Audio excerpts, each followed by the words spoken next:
Scene 1, the beginning. Pause 1 second. When my wife and I bought the old farmhouse, I thought it was the best deal I'd ever made. 20 acres of quiet land, a red barn, a wraparound porch that looked like something from a painting. After losing our son, we just wanted peace. Pause 1.5 seconds. What we found was something else entirely. Sound, wind, soft. Scene 2, settling in. The first few weeks felt normal. I fixed the porch. Laura planted flowers. At night, we'd sit outside, listen to the crickets, and try to pretend the world hadn't fallen apart. But sometimes, I'd hear whispers in the field. Not voices exactly. More like words carried by the wind. Pause 1 second. Until one night, the whisper said my name. Daniel. Sound. Whisper soft.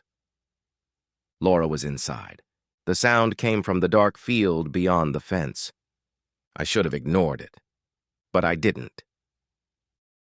Scene 3, the whisper returns. It happened again, always after midnight.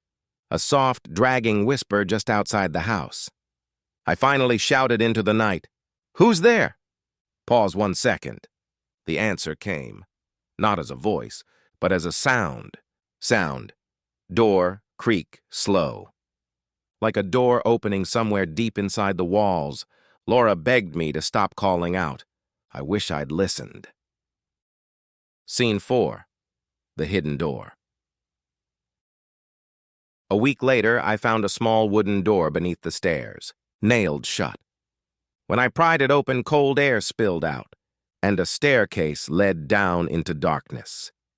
At the bottom was a single stool, and on it, an old rotary phone.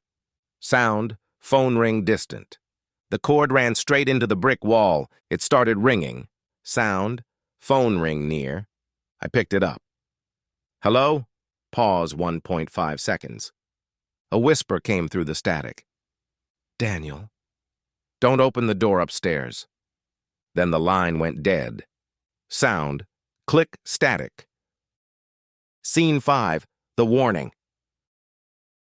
I ran up the stairs. The cellar door was wide open. Laura stood there, pale, eyes wide. Daniel. I didn't open it. But the nails were bent, scattered across the floor.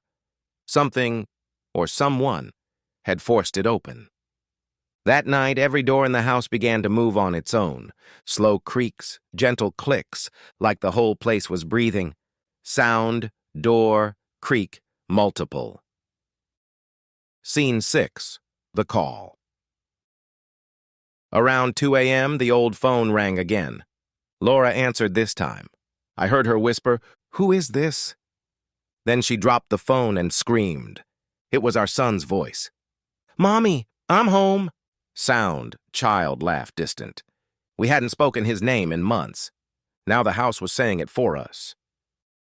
Scene 7, the photos. I started tearing through the walls, desperate to find where the voices came from. Behind one section of drywall, I found a crawl space. Inside, old photographs, families, dozens of them, all standing in front of this same farmhouse. In every picture, a shadow stood in the upstairs window. Watching. Pause 2 seconds. That night I dreamed I was standing there too, looking down, watching us.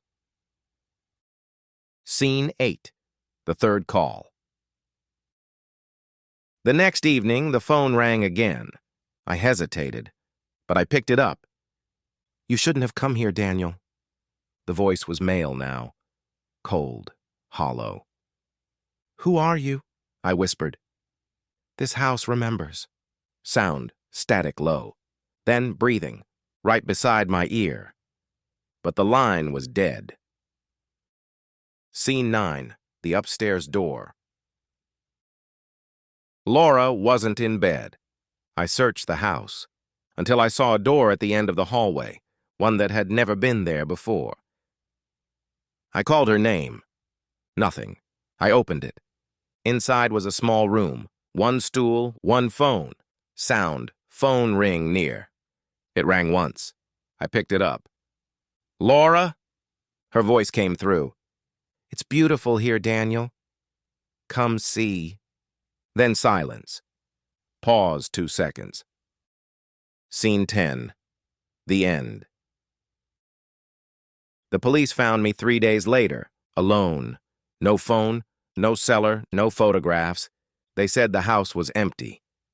But sometimes, when I drive past that property, I see a light in the upstairs window.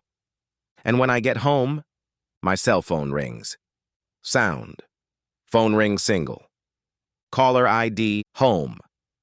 Pause 3 seconds. Sound, wind fade out.